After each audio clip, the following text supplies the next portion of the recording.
Compulsory English. Semester E Unit 1, PROSE. CHP 1 The Simple Philosophy SEATHL.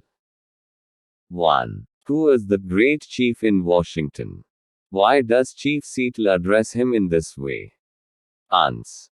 President Franklin Pierce of the United States is the great chief in Washington.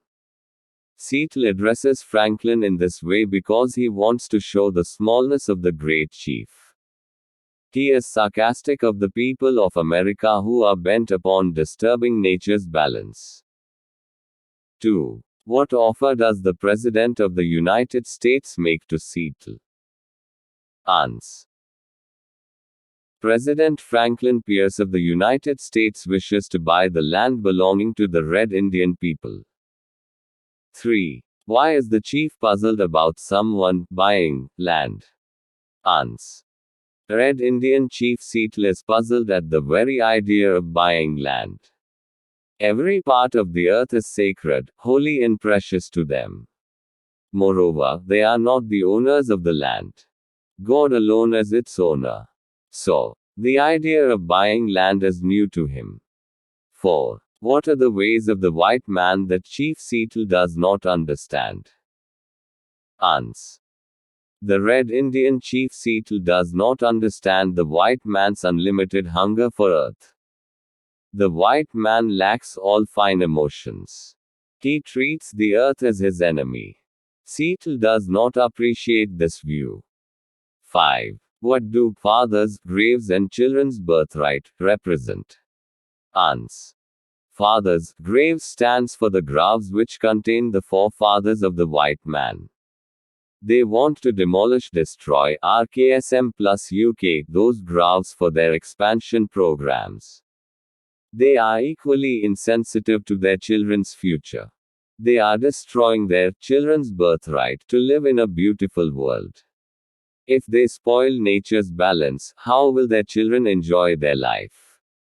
They will leave their children a barren and colorless earth. 6. What does Chief Seathl mean by the word savage? Why does he use the word here? Ans. The Red Indian chief uses the word savage ironically. The white man calls the Red Indian race uncultured, uncivilized and unrefined. The Red Indians are savages from their point of view.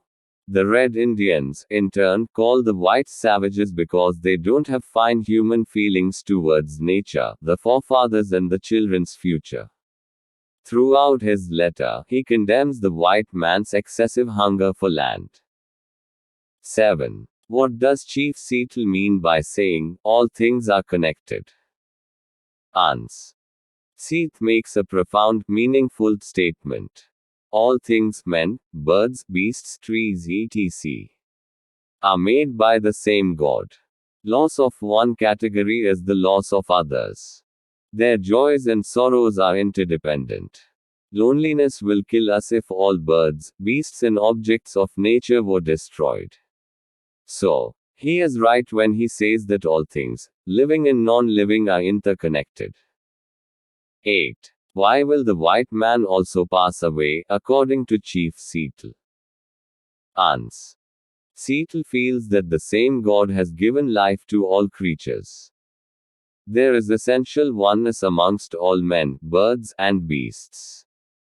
If the white man slaughters all birds and beasts, tames the living animals, then he will meet the same fate one day. He cannot live in peace in a world where there is no other species. He wants the white man to leave his mad lust for land, otherwise he will be wiped out from the face of the earth. 9. Why does the chief surrender? Ans. The chief says that the redmen will agree to sell their land only to secure the reservation the government has promised them. They have no other reason to sell their land. 10. What is the chief's message or advice to the new owners of America? Ans. The chief advises the new owners of America to preserve the land, to love it, to respect it, to maintain its beauty, and to treat it as their mother and brother. He tells them to keep the land's beauty for the sake of their children's happiness. He tells them to remember that God lives in all the objects, men, birds, and beasts. 11. Chief Seathl uses the phrase, our God as the same God, in two places. Where? What does the phrase mean? Ans. The Red Indian Seathl uses the phrase, our God as the same God, in paragraph 7 and in paragraph 8. The phrase means that God has made all men, birds, beasts equal. Man has no right to kill animals and birds. The white man has no right to dismiss red men as savages. The earth is dear to God. Those who disturb earth's balance and beauty are God's enemies. Those who love God never disturb nature's balance. They never kill birds, beasts, and men. The phrase establishes that men are equal. No man is better than the other. Seathl repeats the phrase to impress upon the white man that they are no way superior to red men.